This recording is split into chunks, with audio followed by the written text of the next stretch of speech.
ত্রিপুরা ন্যায্য মূল্যের দোকান পরিচালন সমিতির সদর এএমসি কমিটির অষ্টম ত্রৈবার্ষিক সম্মেলনে যোগ দিয়ে গুরুত্বপূর্ণ বার্তা দিলেন রাজ্যের খাদ্যমন্ত্রী সুশান্ত চৌধুরী।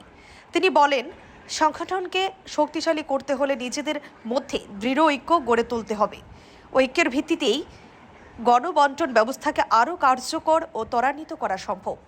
মন্ত্রী স্পষ্টভাবে জানান যে গণবণ্টন ব্যবস্থার মূল লক্ষ্য সাধারণ মানুষকে স্বল্প মূল্যে নিত্য প্রয়োজনীয় দ্রব্য পৌঁছে দেওয়া। তাই এর প্রতিটি ধাপে স্বচ্ছতা ও সঠিক বণ্টন নিশ্চিত করতে হবে। দোকান পরিচালন সমিতির সদস্যদের উদ্দেশ্যে তিনি বলেন, জনগণের কল্যাণকে সর্বাগ্রে রাখার মধ্যে দিয়েই এই ব্যবস্থার সফলতা আসবে। বৃহস্পতিবার সুকান্ত একাডেমিতে অনুষ্ঠিত সম্মেলনে খাদ্যমন্ত্রীর পাশাপাশি উপস্থিত ছিলেন সংগঠনের সভাপতি প্রদীপ চন্দ্র, সম্পাদক সহ অন্যান্য নেতৃবৃন্দ। সম্মেলনে বেশ কিছু গুরুত্বপূর্ণ বিষয়ে আলোচনা উঠে আসে। মন্ত্রী আশ্বাস দেন যে ন্যায্য মূল্যের দোকান পরিচালকদের যৌক্তিক দাবি সরকার গুরুত্বের সঙ্গে বিবেচনা করবে। তিনি আরও বলেন, জনগণের সুবিধাকে অগ্রাধিকার দিয়ে গণবণ্টন ব্যবস্থাকে আরও গতিশীল ও কার্যকর করার জন্য সরকার প্রতিশ্রুতিবদ্ধ। নিজেদের মধ্যে ডিভিশন থাকে, তবে কিন্তু কারোর কথা কেউ শুনবে না। সরকারের কাছে যে আপনাদের দাবিগুলো সেগুলো পৌঁছানো, সেগুলো সঠিকভাবে পৌঁছবে না, এবং আমরাও সেখানে ইন্টারেস্ট হারাবো আপনাদের প্রতি কাজ করতে, আপনাদের জন্য কাজ করতে।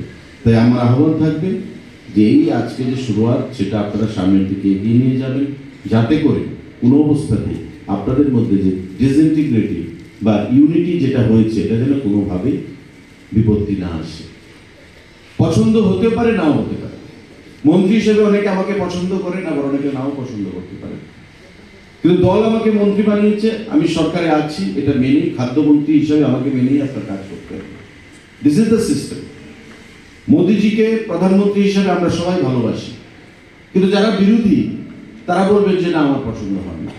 কিন্তু বিরোধীরা পছন্দ করুক না করুক, মোদিজি পার্লামেন্টারি ডেমোক্রেটিক সিস্টেমে নির্বাচিত হয়ে এসেছেন, প্রধানমন্ত্রী হিসেবে আজকে 11-12 বছর ধরে চালাচ্ছেন।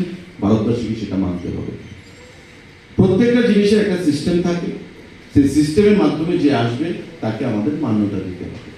তাই আজকে যে সিস্টেম আমরা আলোচনার ক্রমে সেটা করেছি, যে নতুন কমিটি, এখানে প্রদীপবাবু আমি যাওয়ার পর সেটা পাঠ করবেন এবং আপনারা সম্বর্ধনা মানে তাদেরকে নতুন করে স্বাগত জানাবেন এবং সবাই মিলে হাততালি দিয়ে সেই কমিটিকে আপনারা সমর্থন করবেন। আমি আবারও বলছি, এই কমিটি আজকে সেপ্টেম্বর মাস, মার্চ মাস অবধি আমরা তাদের কাজকর্ম দেখব, অবজার্ভ করব।